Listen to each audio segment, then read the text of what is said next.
तो तकलीफ हुई जो ठेकेदार था उनने अननेसेसरी प्रैक्टिस शुरू कर दी मेरे साथ। मतलब साम दाम दंड भेद वाली नीति जो होती है इनको कि या तो खरीदो या दबाओ या मारो या कुछ भी।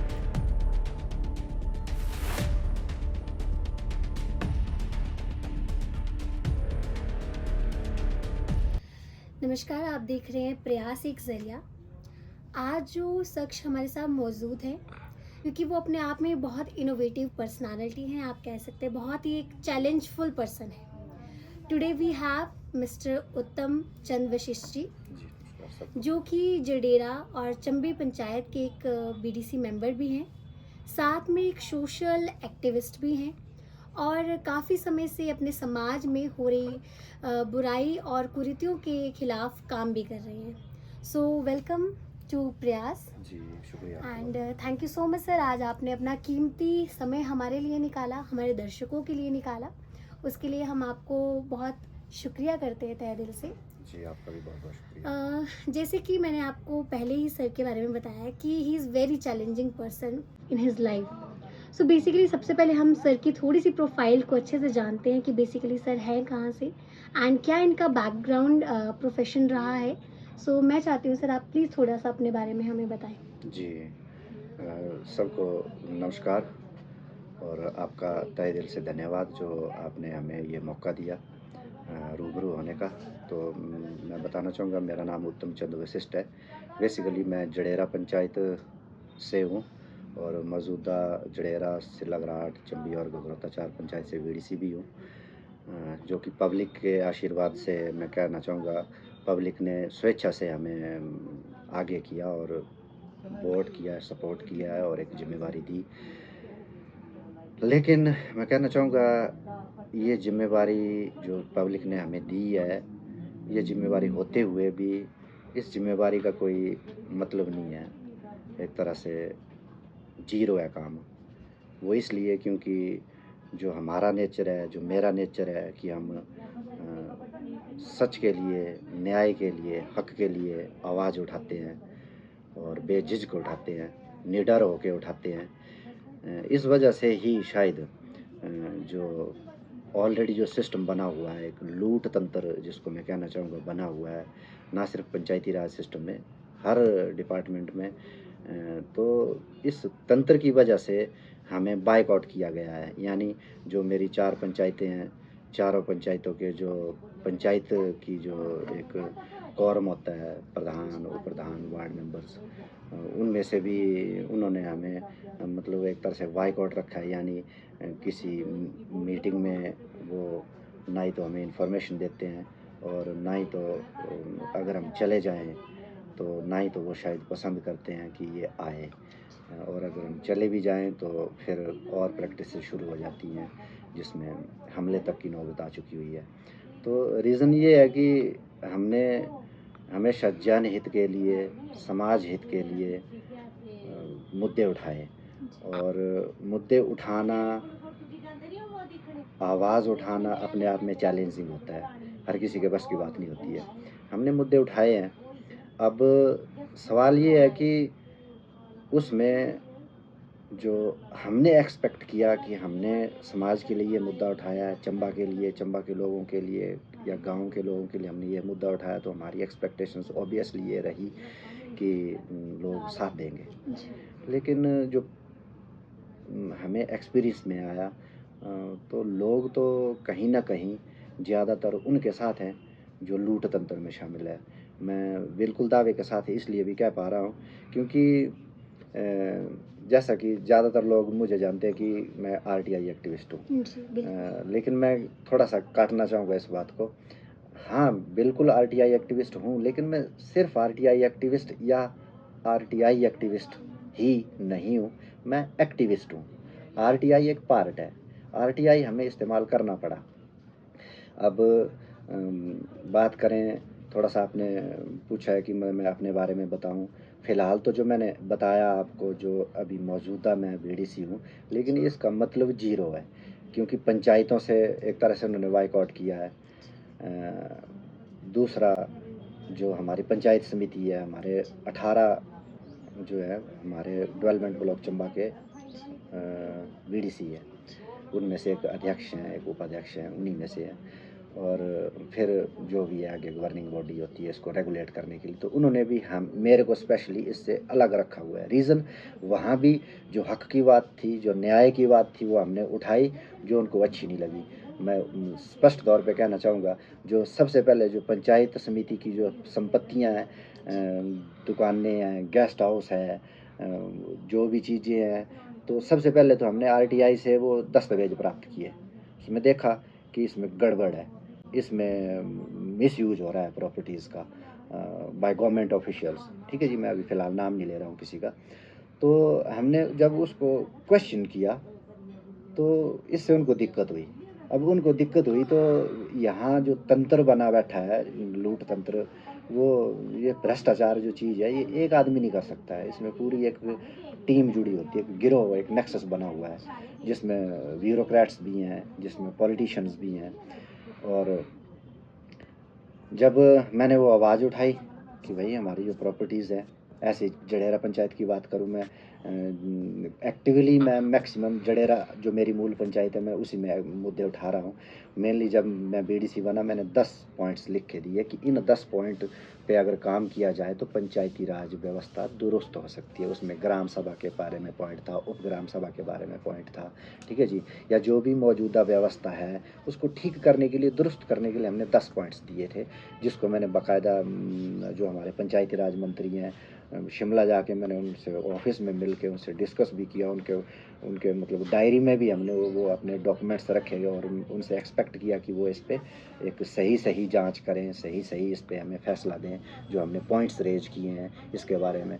लेकिन जो देखने में आया प्रैक्टिकली, तो इन्होंने गोल मोल इंक्वायरी की और जो पॉइंट्स थे उनकी जो वैल्यू थी वो एकदम ख़त्म कर दी। और जो इंक्वायरी रिपोर्ट इन्होंने पेश करी उसमें जो सिस्टम चला हुआ है लूट का, फिर उसको ऊपर बिठा दिया, उसको ठीक कर दिया, यानी कागज़ों में, सिर्फ कागज़ों में। ग्राउंड पे तो हुआ नहीं, लेकिन कागज़ों में इन्होंने दिखा दिया। चाहे मंत्री साहब को भेजा हो, चाहे डी साहब को भेजा हो, चाहे किसी को भी इन्होंने वो कागज़ प्रेषित किए हो, तो इन्होंने कागज़ों में कहानी गोल मोल कर दी। खैर उन उन सब चीज़ों पे हम फिर कभी बात कर सकते हैं, या ये चीज़ों पे जब हमने मूवमेंट शुरू की है तो हम जो आने वाले समय में अपना एक जागरूकता अभियान लेके आ रहे हैं समाज के बीच में, कि लोगों को पता तो चले कि हम मुद्दे क्या उठा रहे हैं। शायद लोगों को कन्फर्म ही नहीं है। और मैं बिल्कुल ये कह सकता हूँ कि जिस पंचायत के लोगों ने एक पंचायत प्रतिनिधि प्रधान को चुना होता है, अब वो प्रधान क्या कारगुजारी कर रहा है पंचायत के लोगों को ही पता नहीं होता। ये तो हमें भी तब पता चलता है जब हम आरटीआई से दस्तावेज प्राप्त करते हैं कि जी इसमें तो ये गड़बड़ है, इसमें तो ये गड़बड़ है। जब हम वो दिखाते हैं लोगों को, तो लोगों को लगता है कि अच्छा ऐसा भी हुआ है। मतलब उनको पता ही नहीं है। उस प्रधान के साथ उठने बैठने वाले लोग, खाने पीने वाले लोग, उसके साथ काम करने वाले वार्ड मेंबर्स को पता नहीं है कि प्रधान ने क्या खेल रचा रखा है। ठीक है जी, असल में कागजों में। और खेल क्या है? खेल है लूट का, कि कागजों में रफा दफा कर दो और पैसा जैसे भी हो घुमा फिरा के अपनी जेब में ले जाओ। ठीक है जी। तो मेन तो जो चंबा की बात करें तो चंबा में जो मेरी लड़ाई शुरू हुई वो भ्रष्टाचार को लेके ही ज़्यादा, मतलब मैं यहाँ पे एक्टिव रहा। और जैसा कि आपने बताया कि या पूछा भी आपने कि भाई मैं अपनी इंट्रोडक्शन में ये भी बताऊं कि मेरा प्रोफेशनल बैकग्राउंड क्या है या मैंने क्या क्या किया अब तक जो भी है, तो मैं आपके दर्शकों को ये भी बताना चाहूँगा कि सबकी अपनी अपनी ज़िंदगी है और सबके साथ कुछ घटनाएं घटती हैं और वो ऐसे ही आगे बढ़ता जाता है।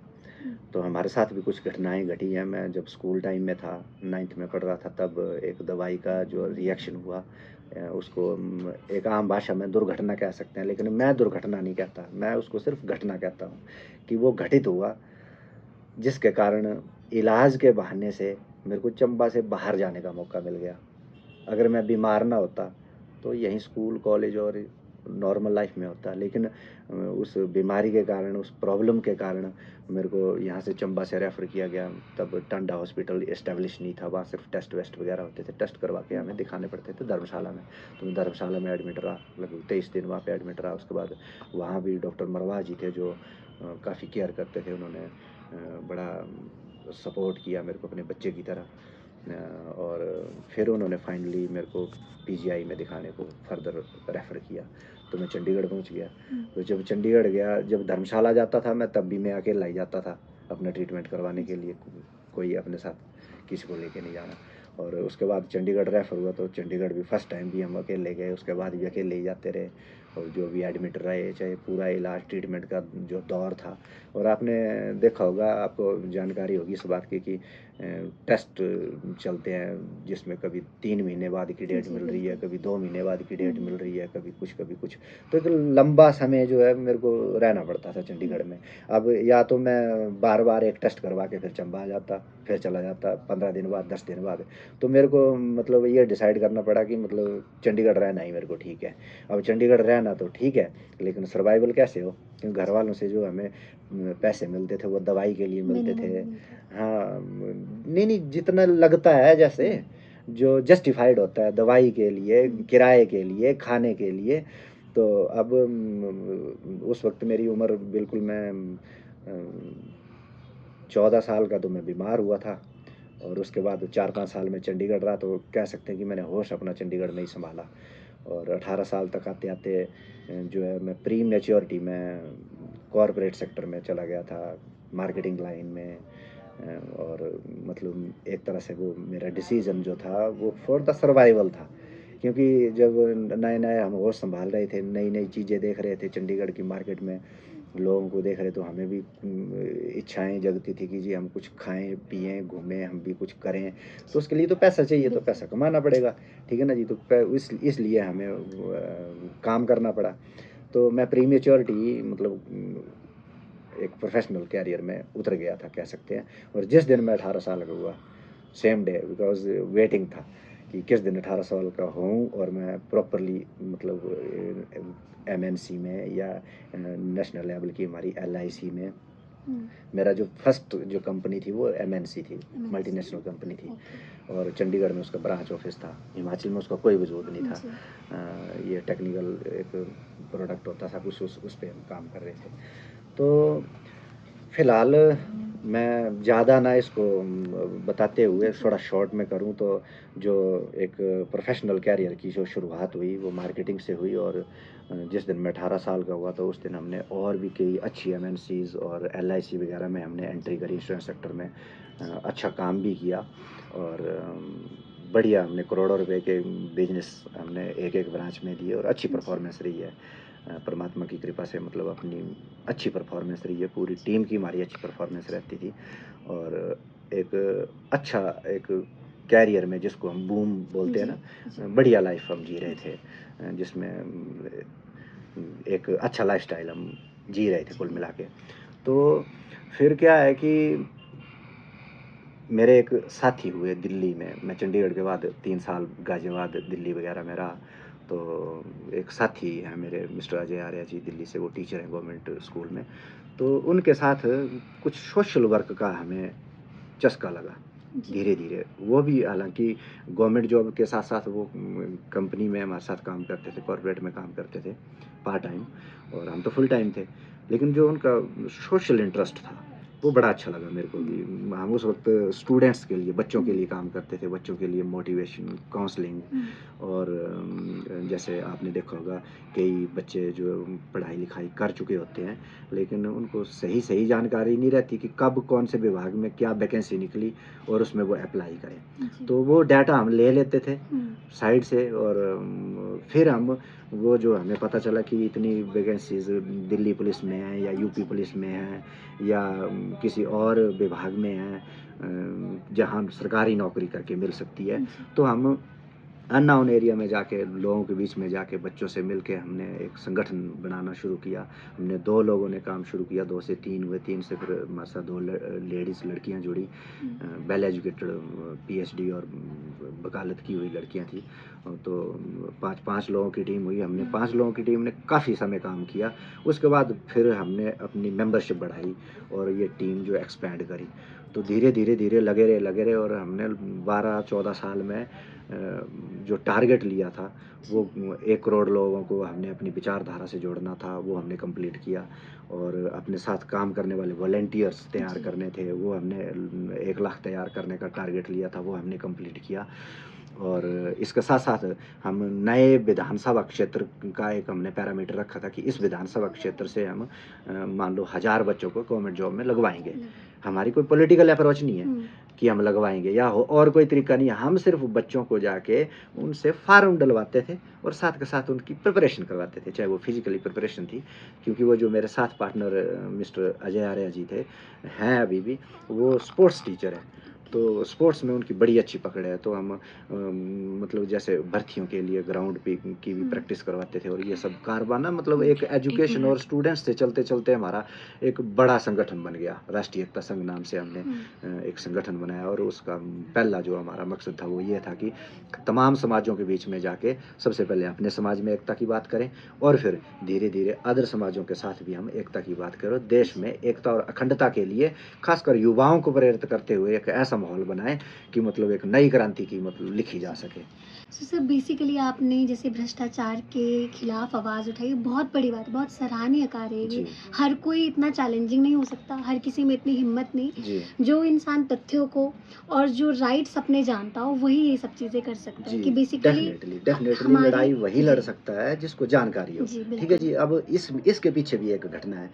मैं रहता था दिल्ली उस टाइम पे, घर आया हुआ था, घर हमारा पहाड़ की चोटी पे और हमें गर्मियों के टाइम में खेत में काम करके आया था मैं, तो बैलों वूलों के साथ काफ़ी पसीना पसीना हो गया था मैं, और मेरे को जब घर आया तो ठंडा पानी पीने के लिए मैं घर आया तो मैंने घर वालों से डिमांड किया, मैंने कहा जी पानी पीना है, घर वालों ने पानी दे दिया, तो मेरे को वो सही ठंडा नहीं लगा, मतलब थोड़ा थोड़ा टाइम पहले का लाया हुआ था, वो थोड़ा गर्म लगा, तो मैंने सोचा मैं खुद ठंडा पानी लेके आता हूँ, क्योंकि पहाड़ में इतना चढ़ के रहना है तो कम से कम ठंडा पानी तो पिए। तो मैंने अपना बर्तन उठाया और पानी लेने निकल पड़ा।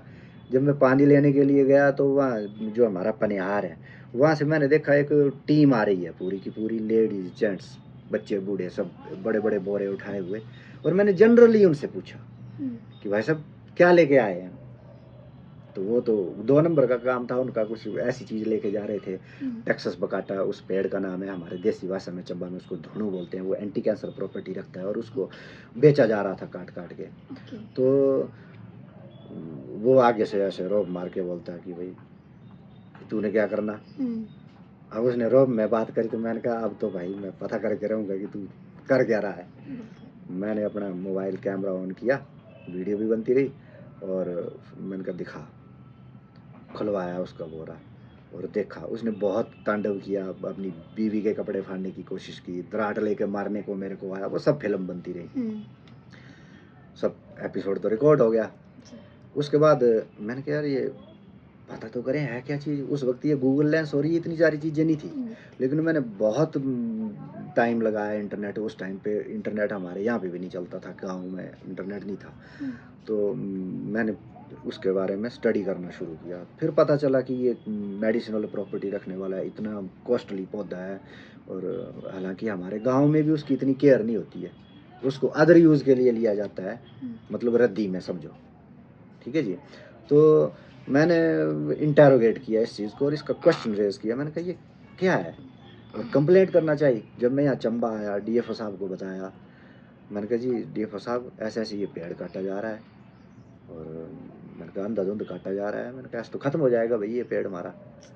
और वो पेड़ उसके सूखा गिल्ला लकड़ी पत्ता जड़ सब कुछ बिकता रहा, तो अब तक तो इन्होंने जड़ें भी निकाल दी होती। तो मैंने कहा यार ये तो भाई जायज़ लड़ाई है, मेरे को इसकी आवाज़ उठानी चाहिए। जब मैंने आवाज़ उठाई, डिपार्टमेंट ने इग्नोर कर दिया। उसके बाद मैंने पत्रकारों से बात करी, तो पत्रकार महोदय भी कुछ ऐसे कि जो डीएफओ के पास पहुंच गए और उन्होंने उनके साथ कुछ सेटिंग कर ली और खबर ही नहीं लगी। अब मैं 1 दिन 2 दिन 10 दिन हो गए भटकते, मैं कभी पुलिस में जाऊं, कभी पत्रकारों के पास जाऊं, कभी फॉरेस्ट में जाऊं, कोई सुनवाई नहीं हो रही है। फिर क्योंकि मेरा सर्कल था तो मैंने दिल्ली से वो न्यूज़ पब्लिश करा दी, जो मैंने वीडियोस वगैरह बनाई थी, वो न्यूज़ जब पब्लिश हो गई तो इनको संज्ञान लेना पड़ा। जब इन्होंने संज्ञान लिया तो जो माफिया का उन्होंने, जो जंगल माफिया था, वन माफिया, उसका इन्होंने चालान काटा। तो वो चालान काटा, हल्का सा चालान काटा, मिली वक्त से ही वो सारी चीज़ हुई। मैं तो क्योंकि मैं एक एक चीज़ का स्टिंग करता था, मीन्स कि मैं फॉरेस्ट को कंप्लेंट कर रहा हूँ और वो क्या कार्रवाई कर रहे हैं तो उनके पीछे खुद लगूंगा।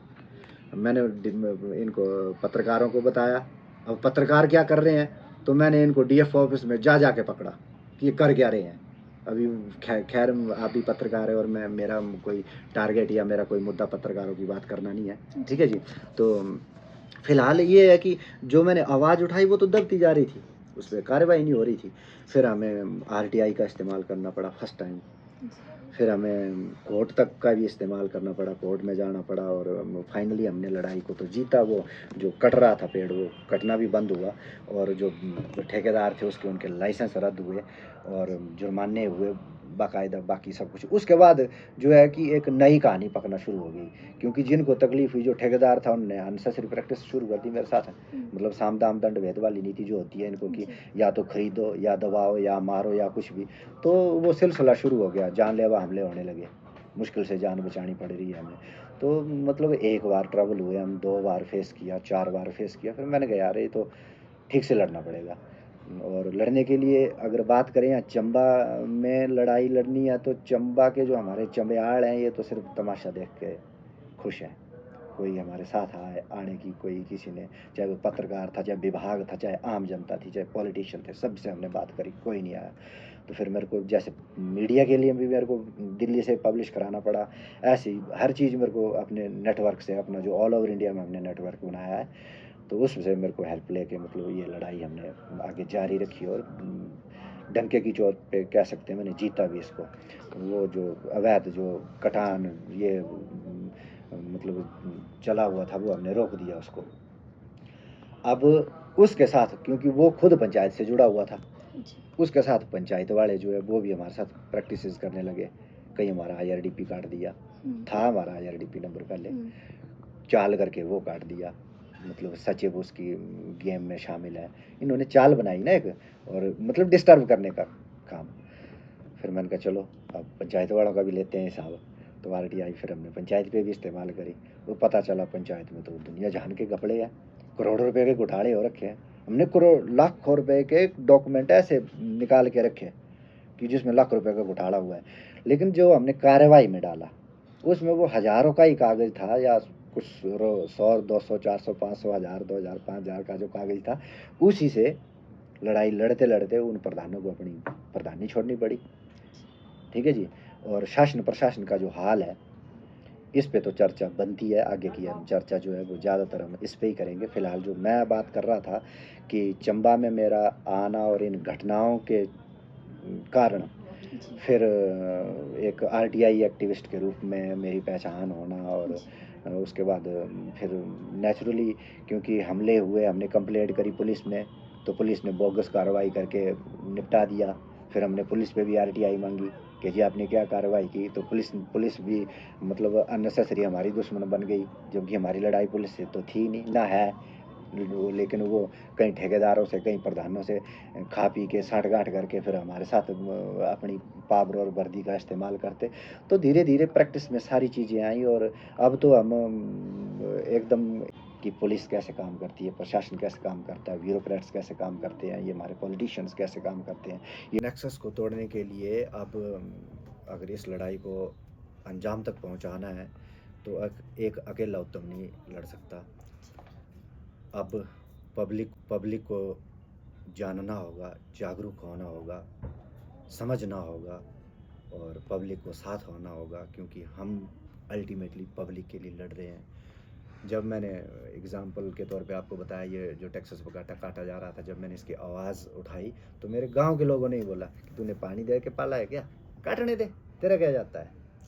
घर वालों तक ने बोला यार क्यों इन ऐसे ऐसे बदमाशों से तू लड़ रहा है, ठीक है ना जी। क्योंकि वो तो समय के साथ पता चली ना, क्योंकि मेरा जो सामना हुआ था वो लेबर पीपल थे जिन्होंने अननेसेसरी बदतमीजी करी और जिनकी वजह से मतलब मामला मेरे सामने आया।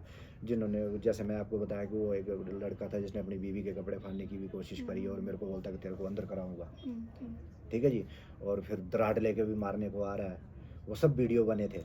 तो जब मैं पुलिस में आया और फॉरेस्ट को मैंने वो दिखाया कि जी ये जंगल में ये कटान हुआ है और ये सब आप इस पे कार्रवाई करें, तो पुलिस मुझे बोले कि भाई तू इस लड़के के वीडियो और ये कंप्लेंट लड़के की दे, हम इसको अंदर डालते हैं। मैंने सोचा, मैंने कहा यार लड़के को अंदर डाल भी देते हैं सपोज, तो लड़का तो एक्चुअल विक्टिम नहीं है ना, वो तो लेबर क्लास है, वो तो लेबर कर रहा है, वो तो दिहाड़ी लगा रहा है। हाँ, उसने बदतमीजी करी, लेकिन प्रॉब्लम की जड़ तो कहीं और है। तो वो और जड़ तो हमने पता भी कर ली, लेकिन हम क्यों बोले? हमने तो डिपार्टमेंट को इंटरोगेट किया कि डिपार्टमेंट बताए हमें कि ये मटेरियल क्या है। तो पता चला आरटीआई से ये तो बैन मटेरियल है, इसको उखाड़ नहीं सकते, इसको तो मतलब इसकी सेफ्टी के लिए डिपार्टमेंट बनाए गए हैं कि कुछ जो हमारी मेडिसिनल प्रॉपर्टी रखने वाले जो हमारे हिमालयन रेंज में जो अच्छे अच्छे पौधे हैं, जड़ी बूटियाँ हैं, उनके लिए डिपार्टमेंट बैठाया है और बैन मटेरियल है। अब उस पे हो रही है लूट। तो ये तो समय के साथ हमें पता चली, तो हमने डिपार्टमेंट को इंटेरोगेट, हमने कभी नाम नहीं लिया कि कौन माफिया क्या कर रहा है, हमें क्या मतलब, हमने तो डिपार्टमेंट को पूछा। अब डिपार्टमेंट ने उनके पर्चे काटे तो हमने वो आरटीआई में लेके और वो उनको ब्लैक लिस्ट भी करवाया। ठीक है ना जी। अब हालांकि ये ना एक बड़ा ही गंदा एक सिस्टम बन चुका हुआ है माफियाओं का, और चंबा में खासकर ऐसे लोगों का, और इसमें प्रशासन के लोग जो हैं वो कहीं माफिया से कम नहीं है, शासन के लोग जो हैं वो कहीं माफिया से कम नहीं है। कुल मिला के सब ये एक टोली है जो इस तरह से लूट कर रहे हैं, काफ़ी समय से कर रहे हैं। तो एक घटना जो मैंने आपसे बताई कि इस तरह से मतलब हमारे साथ हुआ, तो मेरा चंबा में मतलब ना फिर ज़्यादा रुझान हुआ। इससे पहले तो मैं मतलब खुद भी एज ए टूरिस्ट आता था, हफ्ते 10 दिन के लिए सोच के आए हैं कि घर रहेंगे, लेकिन उससे पहले ही अगर कोई ऐसा डिस्प्यूट पड़ गया तो हम पहले निकल लेते थे। क्या करना, बाहर अपनी बढ़िया ज़िंदगी है। ठीक है ना जी। तो अब मुद्दे की बात करें तो चंबा जो एक हिस्टोरिकल प्लेस हुआ करता था राजाओं के टाइम में भी, आपकी जानकारी के लिए बताना चाहूँगा दीक्षा जी, चंबा ना एक रिच स्टेट बोलते थे इसको। और उस वक्त ये हिमाचल नहीं था, तो ये पंजाब हिल्स का पार्ट था, पंजाब हिल्स इसको बोलते थे और पंजाब में था ये, और इसको रिच स्टेट बोलते थे। और एजुकेशन स्टैंडर्ड भी यहाँ पे एक नंबर था, क्योंकि जब हिमाचल बना 4 डिस्ट्रिक्ट हुए, चारों डीसी चंबा से थे। One of the leading DC mister Hansraj Mahajan ji, आजकल मैं उन्हीं के घर पे या दीवान हाउस में चंबा में कश्मीरी मल्ला में रहता हूँ। तो वहाँ भी हमें कई लिटरेचर मिले और कई जानकारियाँ मिली चंबा के बारे में, ऐसी ऐतिहासिक जानकारियाँ जो चंबा के आम लोगों को पता नहीं है। तो हम धीरे धीरे वो भी बताएंगे।